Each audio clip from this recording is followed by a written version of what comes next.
5 best Indian spies. Last time we talked about Ajit Doval's 7 dangerous missions. But there are many other Indian agents who have given their services and their lives to India. Meet 5 of them. Nehchal Sandhu. The former chief of the Intelligence Bureau, Nehchal Sandhu, has a long history of service. An IPS officer, he was posted as a SP in Bihar, but then shifted over to the Intelligence Bureau. Working with Ajit Doval, he was involved in handling the Sikh separatist movement. For this, he was even posted in Canada, where after tracking down important leaders of this movement, he managed to convince them to instead think about peace. Posted as Additional Director IB in Srinagar, he was also personally involved in neutralizing aka killing 65 commanders of the Lashkar-e-Toiba. He was renowned for his patience and ability to work with technology, working with hours and hours of call and message. After he retired as the IB chief in 2012, he was appointed as Deputy NSA in 2012. Later, he resigned from this post in 2014. Syed Asif Ibrahim. The first Muslim to head the Intelligence Bureau, he has proved himself as one of the best in the intelligence community. An IPS officer from Madhya Pradesh, he has had quite a history. In fact, on the very day he took charge as SP in Morena district, he rescued 7 hostages after a fierce gunfight with a gang in the area. But he does not rely only on guns. When he was in Kashmir, he saw that some newspaper had an anti-Indian stand. So he supplied editing and publishing software to them, along with holding training sessions for their journalists and design staff. Gradually, these papers began abandoning their anti-Indian stand. This is something which has to be seen throughout his career. He can pick up the gun, but he will not use it if there is no need. For instance, he was the one who planned the operations to catch Yasin Bhatkal in 2013 near the India-Nepal border. But when youngsters began leaving for ISIS without telling their parents, instead of arresting them, he used intelligence to stop them, contact their parents, and explain to them the reality. After his retirement, he has been appointed by PM Modi as the Prime Minister's Special Envoy on countering terrorism and extremism. Ravinder Kaushik. When raw agents spotted a young actor at a Lucknow theatre, none of them knew just how important he would go on to be. Recruited after his graduation, Ravinder Kaushik was taught Urdu and familiarized with all aspects of Pakistan. Taking a new name Nabi Ahmed Shakir at the age of 23, he reached Pakistan.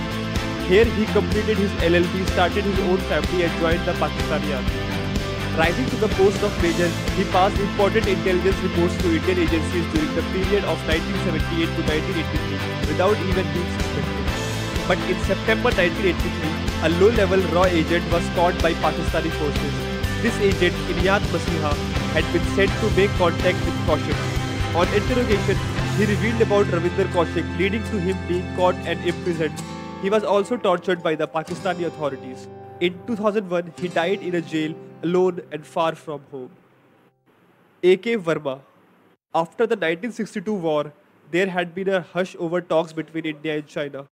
To break this, one of Indira Gandhi's trusted officers, R.N. Kao himself, had been sent to China to work out the border disputes as well as create chances of a talk between the leaders of the two countries.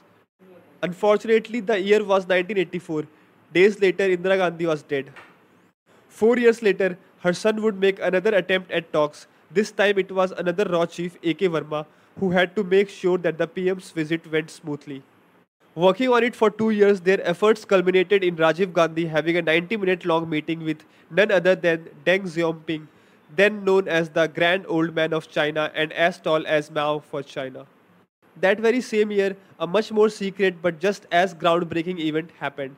For the first time in known history, the chief of Pakistan's ISI and India's RAW sat down together, face to face. Pakistan's President General Ziaul Haq had reached out to our PM through the leader of Jordan. On Rajiv Gandhi's agreement, the two intelligence chiefs of both countries met at Amman and later at Geneva. Prior to this, A.K. Verma had been responsible for restarting India's covert action program Counterintelligence Team X. Its objective was to counter Pakistan's then sponsorship of Khalistan terrorists. Rameshwar Nath Rao. The man who started it all. Rameshwar Nath Rao was the founder of RAW, and more than that, he was the man who made RAW one of the best intelligence agencies in the world. Born into a Kashmiri Pandit family in then Banaras, he was part of the Intelligence Bureau reporting to Jawaharlal Nehru.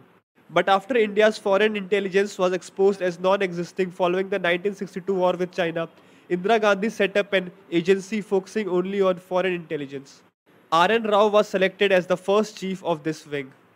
Under his command, the Rao was able to give birth to Bangladesh.